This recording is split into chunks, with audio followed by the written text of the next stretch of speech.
y'all. So I am going to give people just a few minutes to come into the room.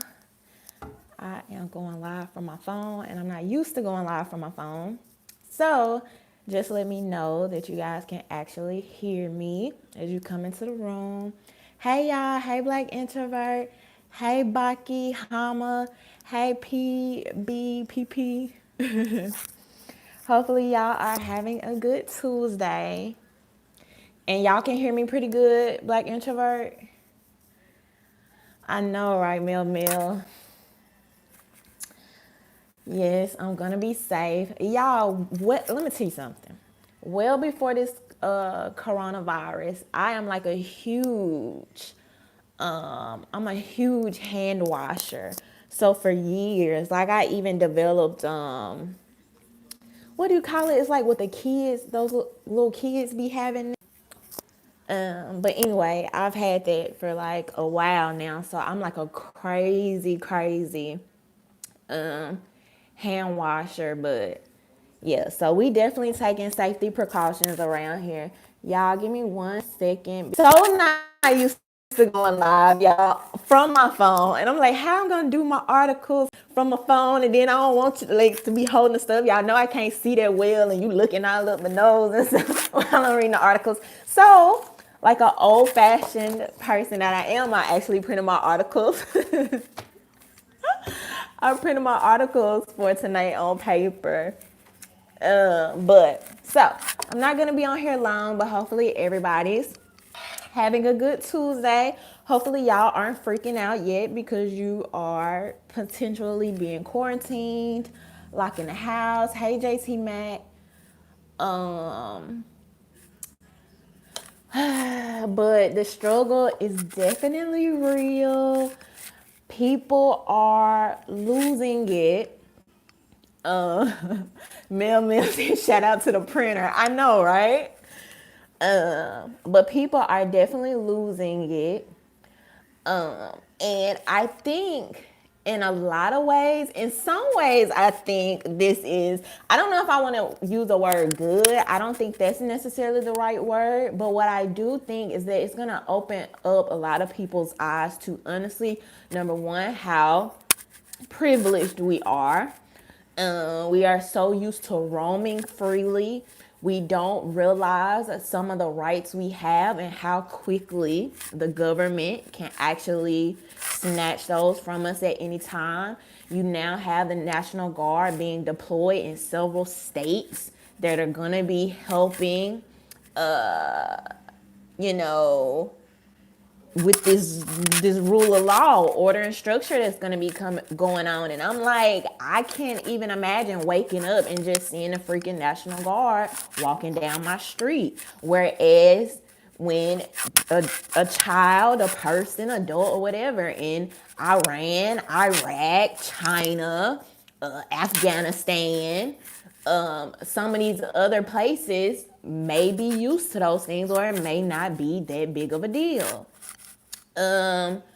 So it's just a lot going on. Even just stuff that we kind of take for granted, like water and freaking tissue. People are freaking out over tissue. Another thing I've noticed, right, is that, there's this belief that, for some people, men and women are equal. We're the exact same. We do the exact same things. But as things begin to worsen, you're going to notice a lot of these very mandatory jobs. Policing, military, like sewage and, people that do trash. And all these other things. And I think you're really going to see a shift. And that is not to downplay any of our women that work in these departments. This is not to downplay any of our women that are nurses and doctors. A lot of my friends, particularly that are nurses, that are on the front lines right now working to make sure that people are good and healthy and safe. But I think that what this is going to do is draw out a lot of those natural instincts. I know a lot of men that have been preparing. I just got off the phone with my cousin before this live. He's a regular watcher. Shout out to you. Thank you for supporting me. But he was just telling me, oh yeah, I've been prepared for this. I've been preparing for like years. I got stuff stacked up. I have non-perishable foods, dry foods, all this stuff. And I have not heard one woman say that. Now, it could just be the women I know, that's not completely far-fetched, but I just don't hear a lot of women saying, oh yeah, I've been preparing for this for years. Whereas I hear my brother-in-law, my cousins, saying these things. So I think a lot of this is going to bring out the natural instinct of, men being very, usually being those protectors and providers and planners, and not, because sometimes, like, even I can get caught up in the, oh, life is great, life is good, love, hugs, unicorns, and that's just really not the case actually most times. And so you have to be prepared. And like many of you saw the video I did the other day, people are out here stabbing people over water and things like that. So yeah, it's getting crazy. So hopefully everybody's safe. Hopefully everybody's doing good. Hopefully y'all are stocked up on your movies and games and all that kind of stuff, books, so you can be entertained as you may be in your home over the next couple of weeks. Let me go ahead and give a shout out to my patrons. Thank you to everybody who has subscribed to my Patreon. Thank y'all so much. You make this time possible for me to come over here and talk to you guys. A very special thank you to my VIP patrons, Michael, Ray, and Valdis. Thank y'all so much. And all right, y'all. So first, let's go ahead and jump into this Andrew Gilliam story. So, as most of you know, Andrew Gilliam was basically recently caught in a scandal. Unfortunately, he couldn't call like, Olivia Pope or somebody to just handle it for him. But this article is, according to yahoo.com, Florida politician Andrew Gilliam. He's going to rehab after he's tied to possible overdose. Andrew Gilliam, the former mayor of Tallahassee, who was a Democratic nominee for governor of Florida in 2018, reportedly said in a statement Sunday that he's made the decision to seek help, guidance, and enter a rehabilitation facility after the recent incident. This has been a wake-up call for me, Gilliam, a CNN commentator, said in his statement. I fell into a depression. He said, after my race for governor ended, I fell into a depression that has led to alcohol abuse. I witnessed my family suffer from alcoholism, and I know the damaging effects it can have when untreated. I also know alcoholism is often a symptom of deeper struggles. I will be stepping down from all public facing roles for the foreseeable future. According to a police report obtained, Miami Beach officers arrived to South Beach Hotel around 1 a.m. Friday and found Gilliam and two other men. One of the men, Travis Dyson, was being treated by emergency responders for a possible drug overdose when officers arrived, according to the report. They tried to speak to Gilliam, who was under the influence of an unknown substance and unable to communicate due to inebriated state. Dyson, 30, was in a stable condition at the scene. So he had basically given Dyson his credit card information to rent the hotel room. He was saying he was supposed to be at a wedding. They didn't know anything about it, this and the other. So Gillum put out his statement saying, he's going to take this time to focus on his family, focus on himself, and go to rehab. Now, what I will say about this, honestly, because I really assumed, I was like, this guy he has the look, he has the family, he's kind of prim and proper, and this and the other. And obviously, hey Latoria, obviously they were trying to push him, to higher political aspirations and get behind him and things like this. And so that should have been obvious to anybody paying attention. And so I really, when this news first came out, I was like, they are completely 100% gonna cover for him. They are gonna move heaven and earth to cover for him. And honestly, I'm really shocked that he came out with a statement saying that he is going to go to rehab and he is going to focus on his family. That was very shocking to me. I really thought that they were going to have him at some podium at a CNN press conference with his wife standing beside him, and he's doing a cheap mouth and he's making up some reason because it was because of his anxiety or this and the other. Y'all know how these politicians do. You know what Bill Clinton just came out and said? They love to shift the blame. It's always somebody else's fault, and they always had a wife up here looking crazy. That's just the worst thing, to be embarrassed on that type of level. And, you have to be the good wife and stand up here in front of him beside the public. And so I'm honestly really happy he didn't go that route. And I'm also surprised by that. But I can respect that on some level, not putting his family through that. And basically, he took control of the situation and kind of cut the story short.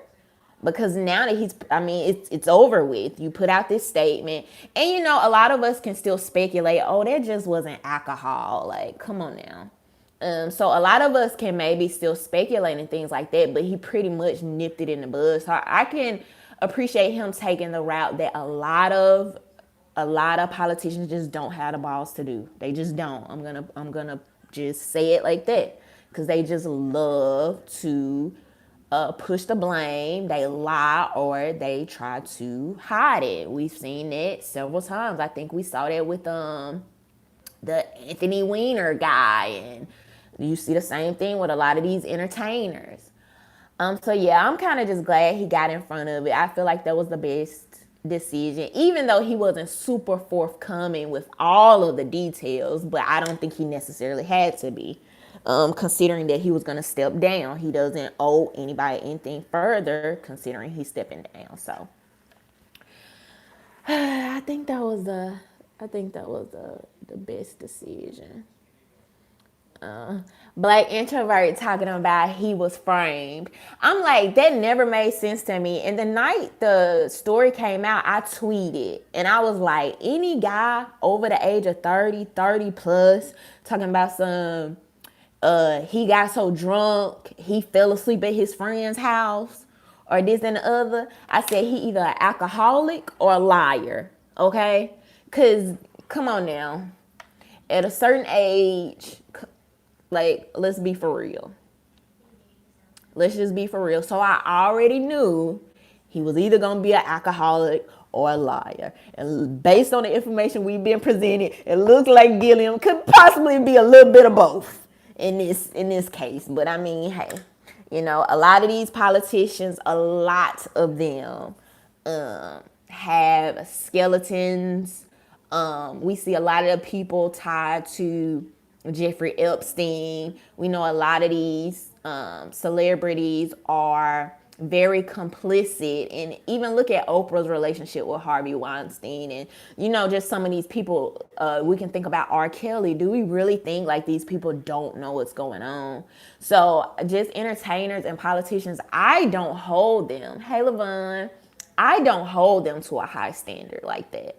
I know some of y'all do, but I just really don't see them as heroes. I don't see them as special people. I don't see them as the talented 10th.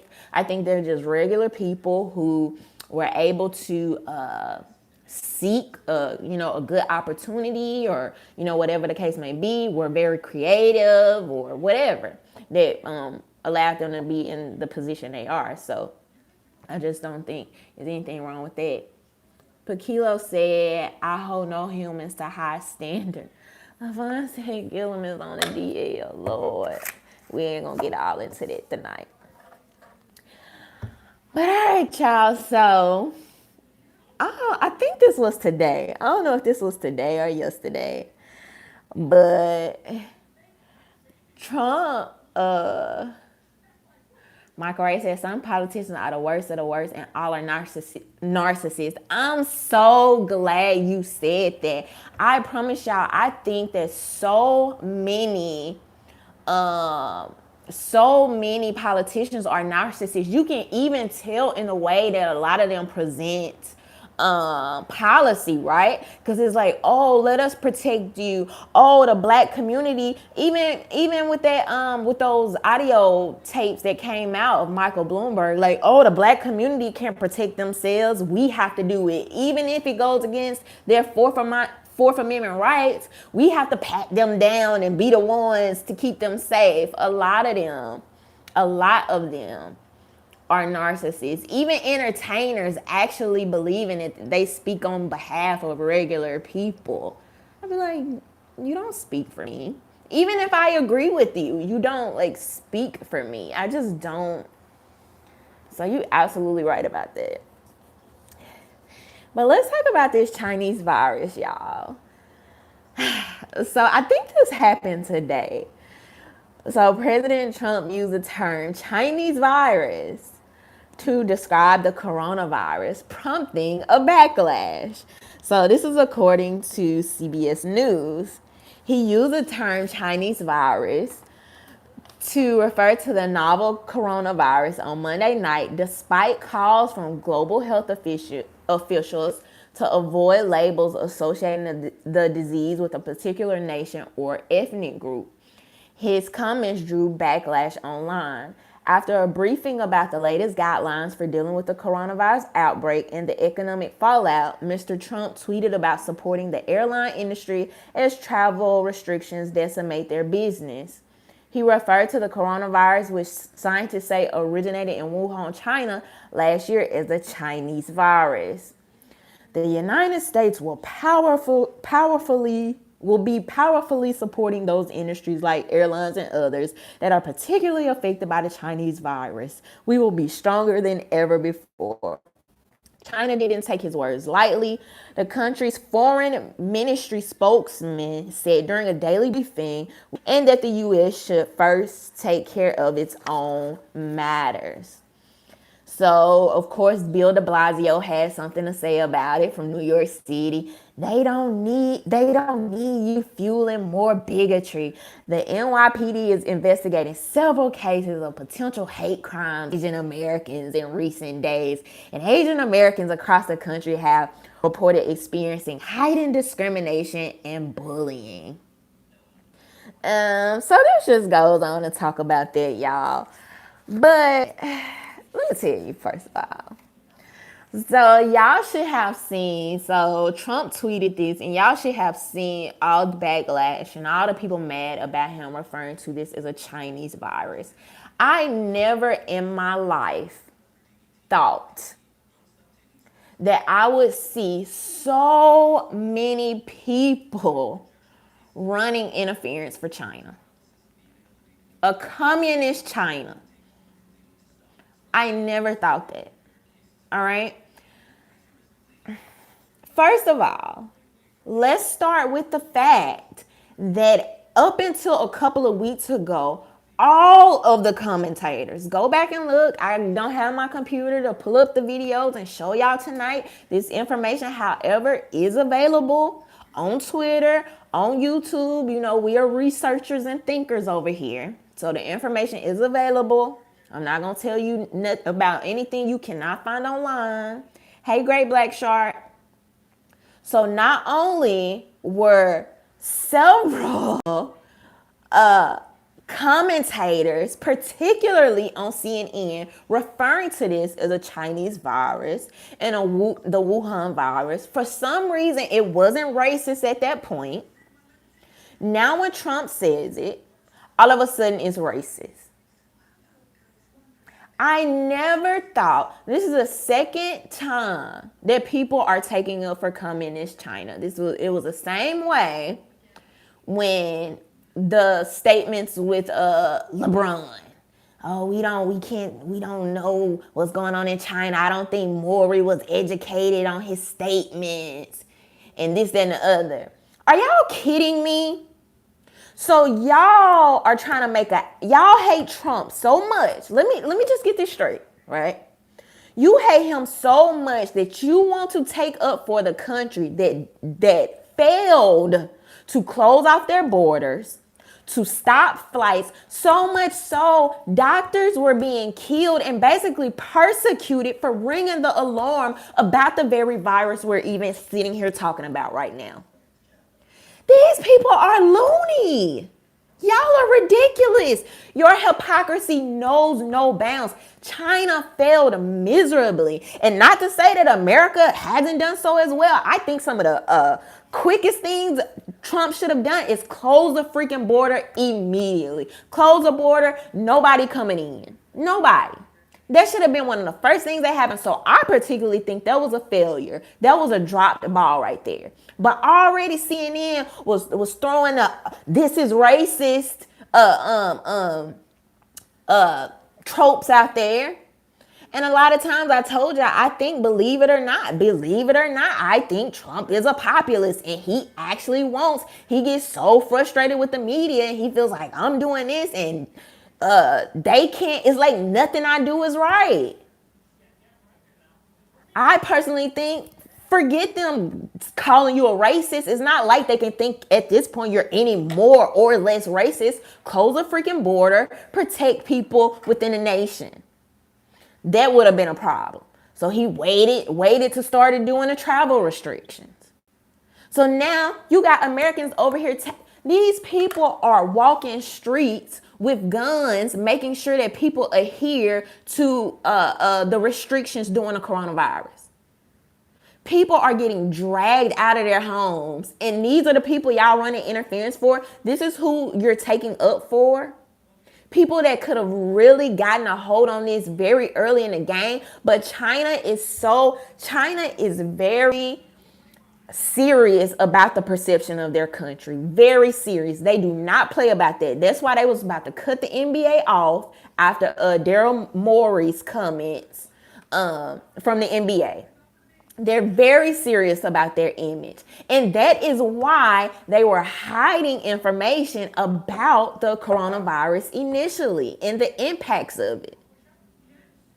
So knowing this, y'all sitting here virtue signaling about racism and him attaching this rightfully so, like China, this is at your feet? Like, really? The same group of people that have no problems attaching everything that goes on in America right now to Russia, and Russia been the boogeyman for how long? And Russia is what's wrong with black people's brains, everybody's way of voting, the ads on YouTube and Facebook, and they hacked rigged the election systems and the voting booths. Y'all ain't never had a problem making particular countries look bad. What? The hypocrisy. It's the hypocrisy. It drives me crazy. You're so progressive till you make no sense. And if people can't see that this is only to sell newspapers, and I say newspapers as a term to get y'all to think people getting newspapers off the shelf. That is literally what they want with these clicks and views and y'all emotional capital. I tell you this all the time. Is the coronavirus really happening right now? Yes, absolutely. Should we take safety precautions? Yes, absolutely. But the media is taking this to another magnitude to get things to sell. Like I can't I've shown and proved this so many times. Who's talking about kids at the border right now? Who's talking about Black Lives Matter right now? Who's talking about any of the stuff? Who's talking about impeachment right now? That is the taxpayers' money. Everybody was so hyped up in impeachment when they really could have. A lot of these politicians already knew about the coronavirus at this time. So while they're out having a field day, spending your taxpayer dollar, hyping you up about impeachment to sell those newspapers off the shelf, nobody even gives a crap today. Nobody cares about impeachment today. Nobody. When's the last time you heard somebody talk about it? When's the last time you heard somebody talk about the kids in cages? So I don't know how many times I have to tell y'all that they use real issues. Yes, we all know. Yes, there was a problem with police brutality. Absolutely. Yes, there were children, unfortunately, being detached from their parents. But there are nuances to this stuff. There is statistics and data that people have to look at. You cannot just go, even with the coronavirus. Thank you, Edward. Edward said the clouded minds see nothing. Thank you, Edward. But even with the coronavirus, yes, this is happening, y'all, but we have to stay logical and we have to look at things statistically. You freaking out is not going to keep you from dying. It's not. I'm sorry to be the one to tell you. Maybe no one has ever told you before, but it's not. You taking precautions, yes. Yes, but I've told y'all, when people are at a heightened level of sensitivity and when people are in an emotional state and not thinking logically, that is the easiest time to trick them, to take away their rights, to get them to do anything you want them to do, to get them to respond how you want them to respond. That's just the truth of the matter. So the media continues to do this because they have to sell something during this time. They have to sell something to keep y'all mad. And right now they got y'all in a frenzy. Y'all watching stuff about coronavirus on a 24/7 news cycle. I'm like, chill, take a breath, take a breather. Like, go sit on the front porch. I don't think it's that airborne that you can catch it from your neighbor. Like, I don't think it's that bad. But like, come on, y'all. The hypocrisy, man, it drives me insane. The clips are there of all the news commentators for weeks up into this week saying the Wuhan virus, the virus from China. And not only that, people need to be reminded the role that communist China has played in allowing this to happen. And the media, like I said, they've never had a problem making people the boogeyman when they've done this with Iraq and they've done this with Russia and plenty other places that I'm sure we can name. So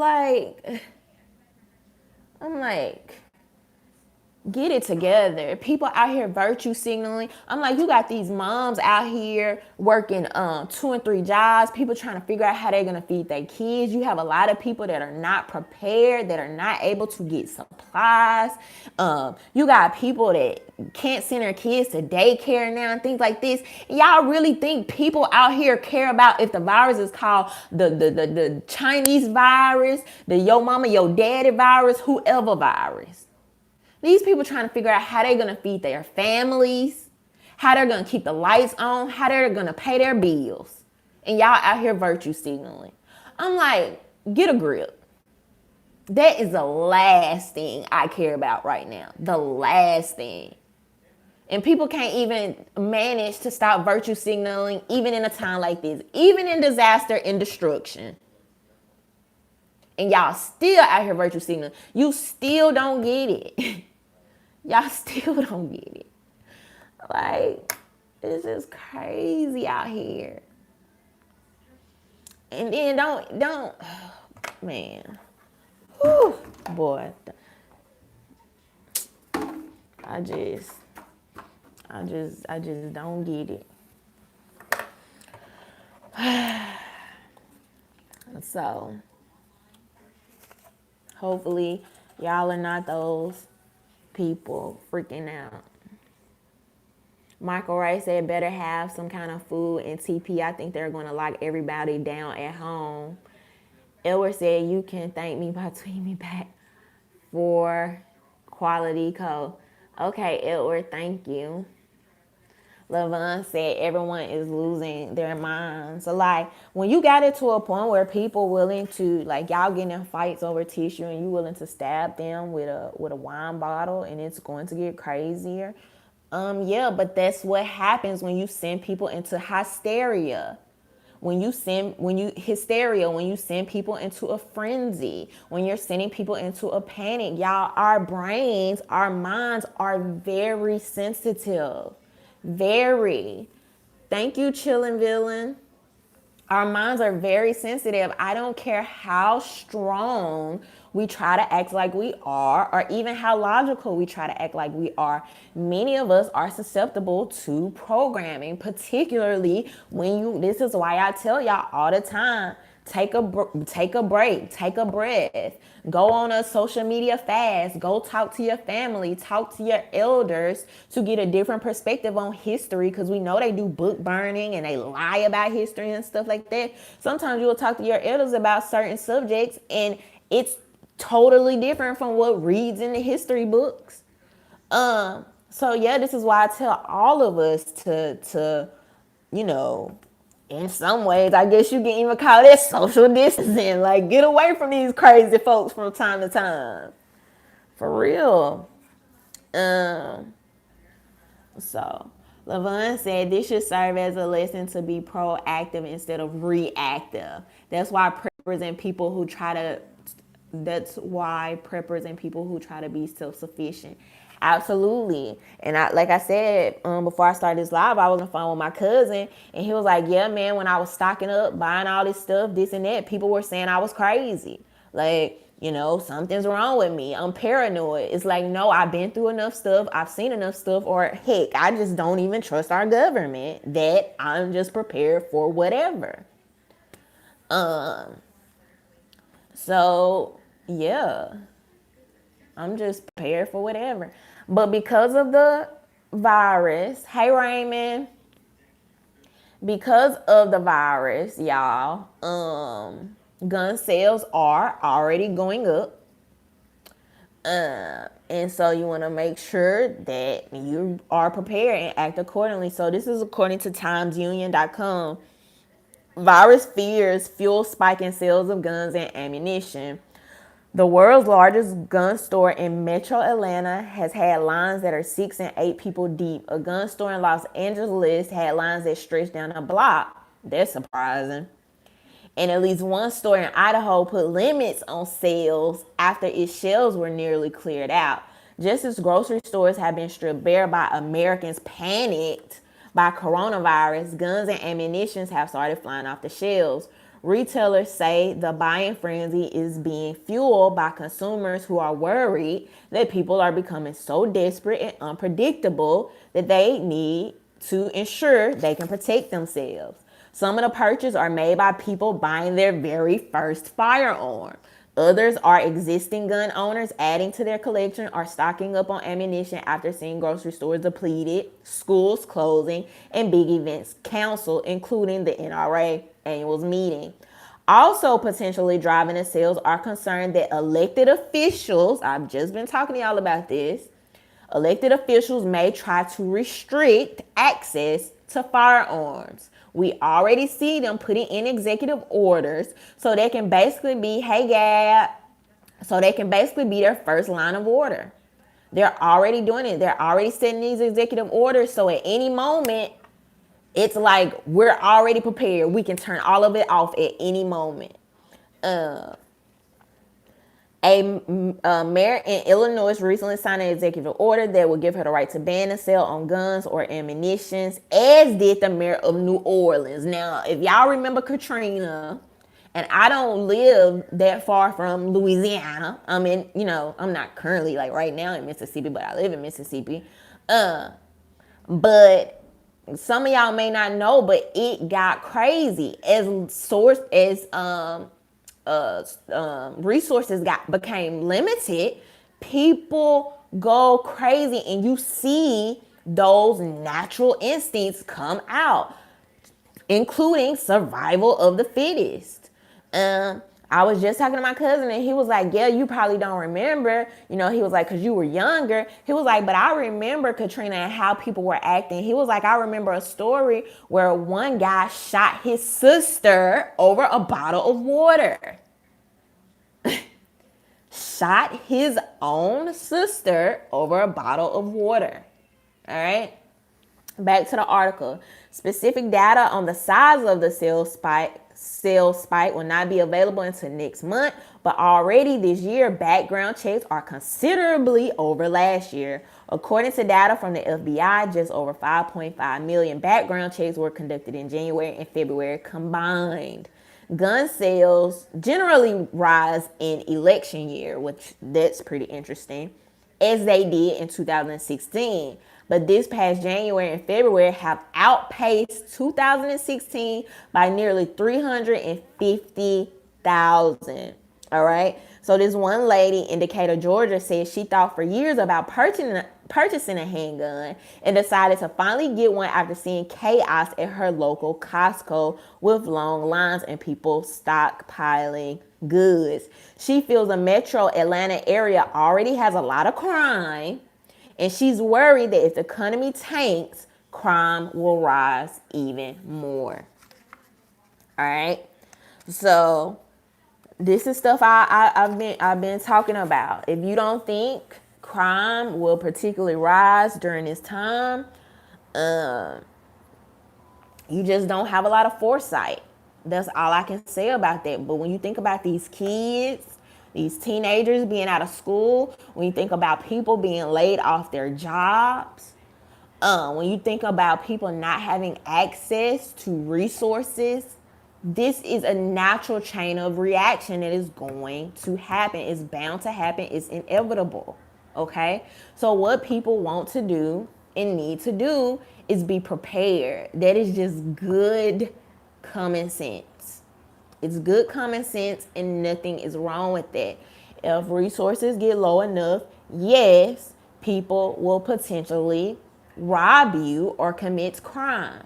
The craziest part about this is you literally have, I can't remember the name of the organization, but I posted this on my Instagram today. I think it's like the Legal Justice Aid of New York or something like that. But they're literally calling on politicians to suspend arrests. I'm like, really? Really? At a time like this? You have people, I think this was in Brazil, where the prison, some kind of way, I particularly think there was a conspiracy, but they said something happened and the inmates were able to hold a lot of the security guards hostage, and like hundreds of them got away. Now that just seems way too easy. I'm just really, I don't know about that.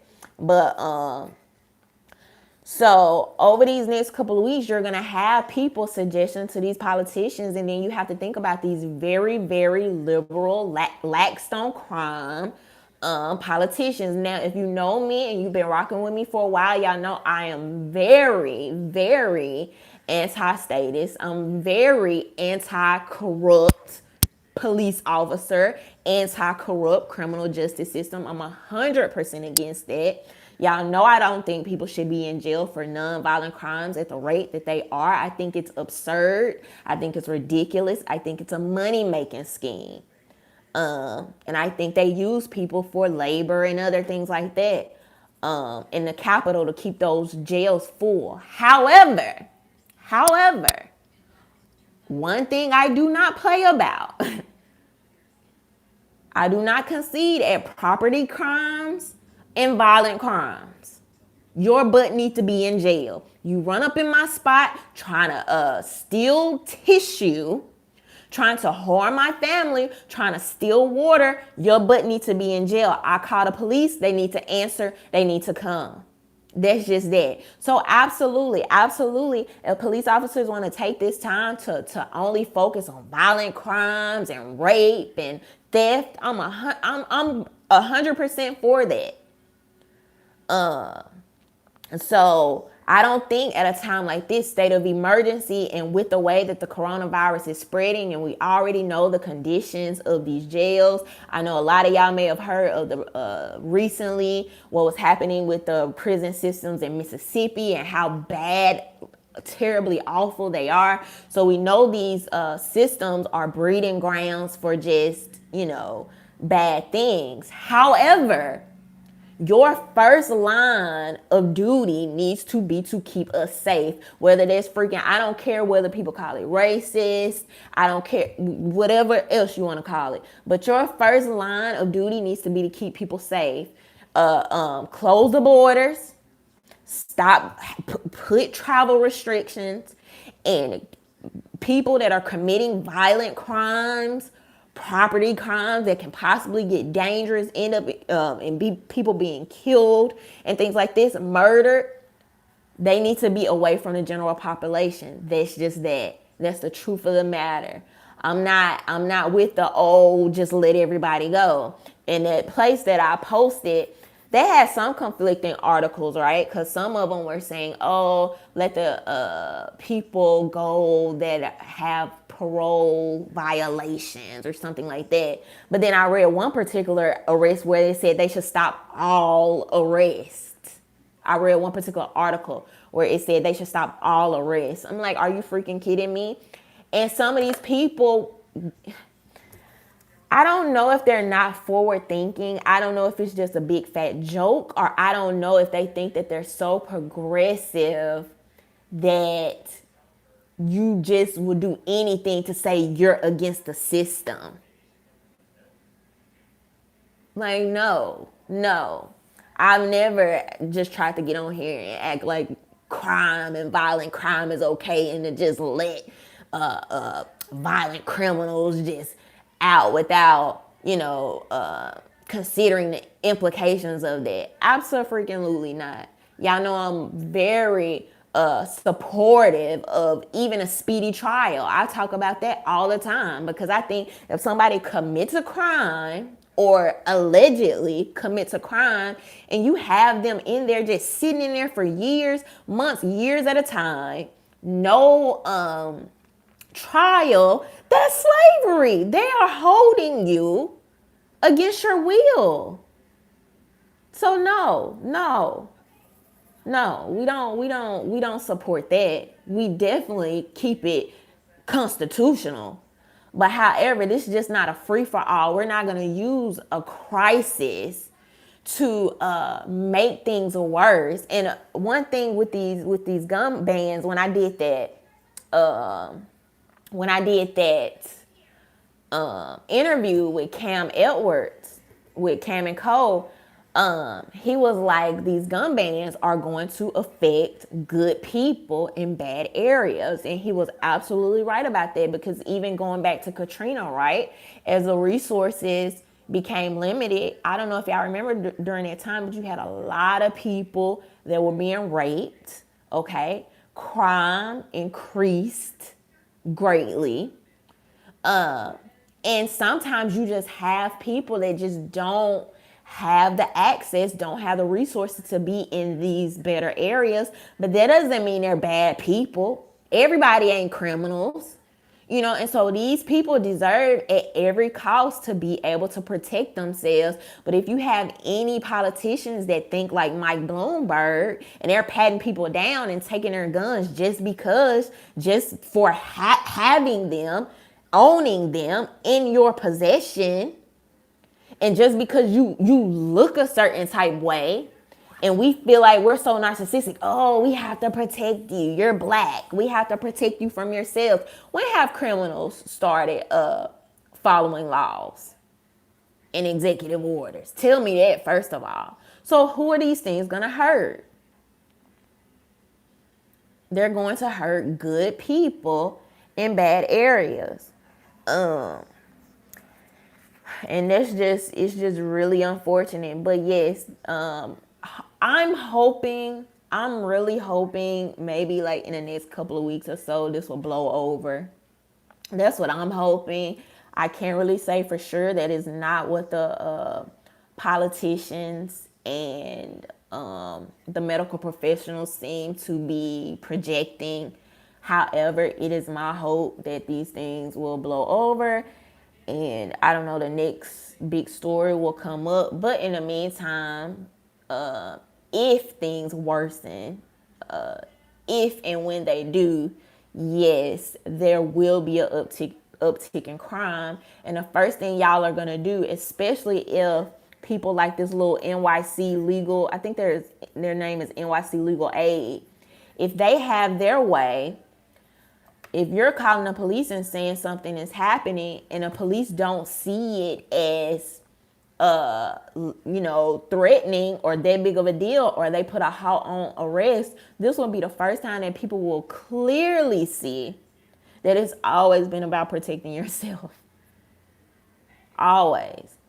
Over this time, a lot of people are going to see how we really have to rely on ourselves. We can see right now how incompetent the government has been, how slow the government has been.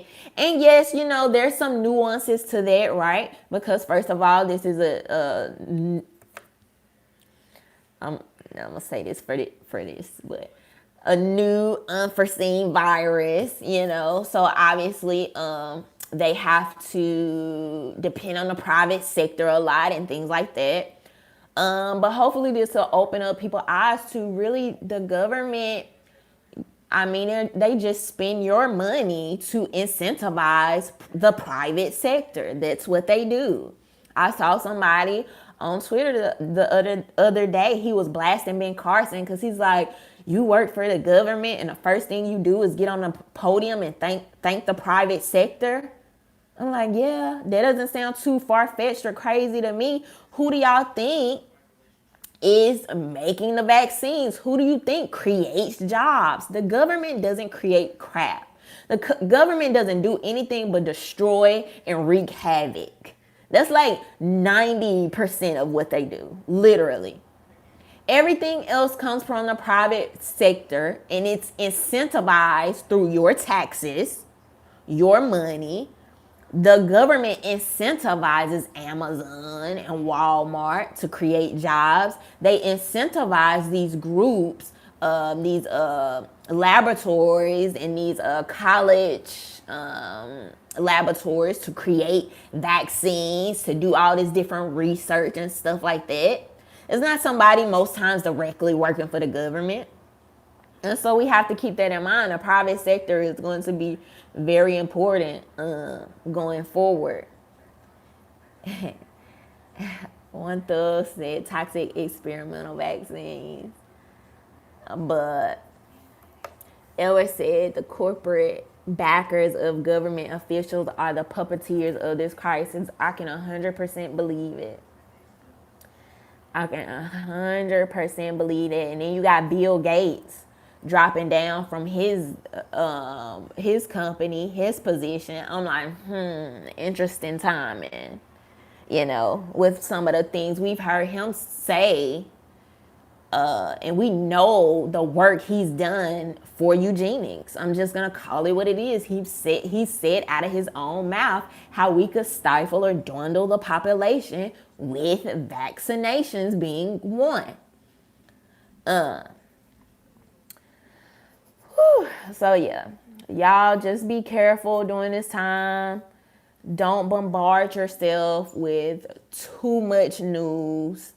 I know people up here running their blood pressure up because they are watching the news about coronavirus 24/7, literally. So yeah, don't make yourself sick. Stress makes you more susceptible to, disease, potential disease and virus and all type of other things.